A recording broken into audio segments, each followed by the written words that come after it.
Good morning, everybody, and welcome back from the Easter break into the summer term of 2021. And we have so much to look forward to for this term. In our assemblies over the course of the next few weeks, we're going to be looking at Great Britain's services. We're going to be looking at the police force, the armed services, the fire services, the rescue services. And this morning, we're going to kick things off by looking at that crucial service that we've all benefited from enormously over the past year and a bit especially, and that's the National Health Service. Well, what is the NHS and how did it come about? Well, before the NHS was set up in 1948, around 8 million people in England, that's around 20% of the population, had never seen a doctor, and the reason was because they simply couldn't afford to see one. When they were ill, they simply suffered and often died from curable diseases rather than face the humiliation of begging for treatment that they couldn't afford. Those who were rich could pay for a doctor and pay for medicines, but those who were poor just had to manage without or rely on whatever charitable help they could find. In the Bible, we see Jesus showing great compassion on the poor and the sick, and his instructions to his disciples to look after the sick set an example for all Christians to follow. The Christian duty to care for the sick also stems, of course, from some of Jesus' most famous teachings. So in Matthew chapter 22, Jesus teaches, "Love your neighbour as yourself." And in chapter 7, he says, "In everything, do to others what you would have them do to you." For this reason, many of the first hospitals across Europe were in fact run by churches, monasteries and convents to provide care for the poor and the sick. Before the NHS was around, many of the poor were completely dependent on the help of such charitable hospitals. And people like Florence Nightingale, who heard God's calling for her to care for the sick, led the way in hospital healthcare and really pioneered modern nursing. Well, in 1945, as the new post-war Labour government came to power, a Welsh politician called Aneurin, or Nye Bevan, was appointed as the new health minister. Bevan was unusual for a politician in those days because he came from a working class background. Rather than having been educated at Eton College or Harrow School and Oxbridge, his father was a coal miner and he himself worked down in the mines from the age of 14. 5 of his 9 siblings died before the age of 9, so Bevan was only too familiar with the conditions of the poor.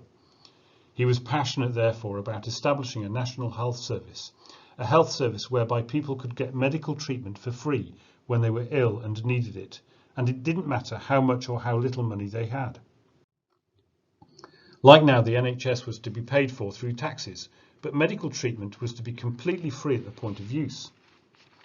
Well, despite strong opposition from the professional classes of politicians and doctors alike, Nye Bevan secured a parliamentary majority. He negotiated with the British Medical Association and he established the National Health Service, the NHS, on the 5th of July 1948, with 2,700 hospitals in England and Wales being nationalised and put under the control of the NHS. Now, it hasn't been without its problems over the past 73 years, and there have been concerns over its wastefulness, inefficiency and the quality of some of its services right from the outset. People have been unhappy about long waiting times for treatment.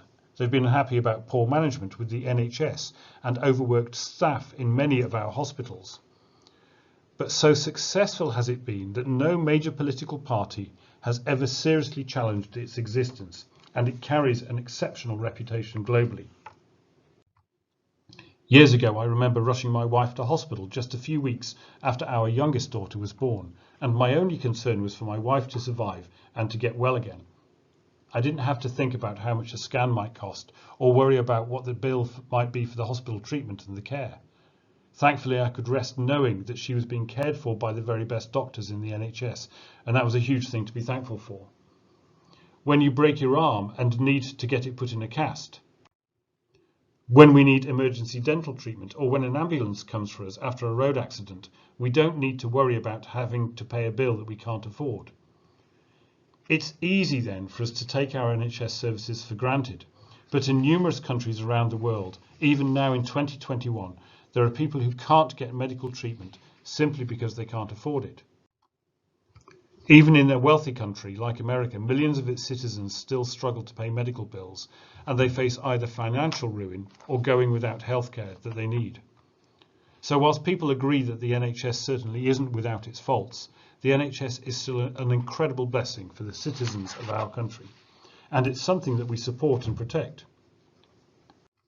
Over this past year in particular, with the thousands of people who've become seriously ill with COVID, we've seen our doctors and nurses working long and gruelling hours to save lives, often with shortages of equipment and staff. We support and protect our NHS, therefore, most of all by being responsible and by following government guidelines. On average, the NHS treats over 1.4 million patients each day. Doctors, nurses, dentists, physiotherapists, opticians, orthodontists, paramedics, in fact, an incredible 1.5 million people work for the NHS.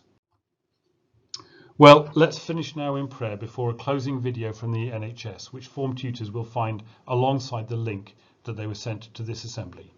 So let's just pray together, or just spend a time in quiet reflection as I lead us in prayer. Our Heavenly Father, we give you great thanks for all the doctors, nurses, paramedics and other workers who serve within the NHS. Thank you for their commitment and courage, especially over this difficult past year. We pray that you would provide them with strength and wisdom as they do these difficult jobs. And we pray that we would be thankful and be supportive of them by doing what we can to look after our own health and the health of others too. Amen. Please now do watch the 2-minute video that reflects on the great work done by the NHS. Good morning everyone and welcome to the Doctor's Club. We are the early start. We are the beating heart, born to answer a call. We are healthcare for all. For the people, for the nation, no matter your means, no matter your station. An institution built on a constitution. Our existence, your welfare, respect, humanity, compassion, care. In 72 years, we've come a long way, and there's still much to do, so we're here to stay. We are sons, daughters, husbands, wives, healing, supporting, saving lives. We're someone you wished you'd never met, who becomes your best bet. We're a thank you letter for making a 4-year-old better. We're a reward on every ward, gratitude that tells us we're valued. We're heroes who sometimes feel like zeros. We're literally blood, sweat and tears that hasn't changed through the years. But we're not angels with wings. We're just ordinary people doing extraordinary things. We are emergency admissions, difficult decisions, clinician, precision, incision. We're podiatrist, therapist, orthotist, prosthetist, pharmacist, oncologist, psychologist, pathologist. We're technological advances for far greater chances. Fascination, exploration, innovation, inspiration, imagination, transformation, and worldwide admiration. We're pioneers.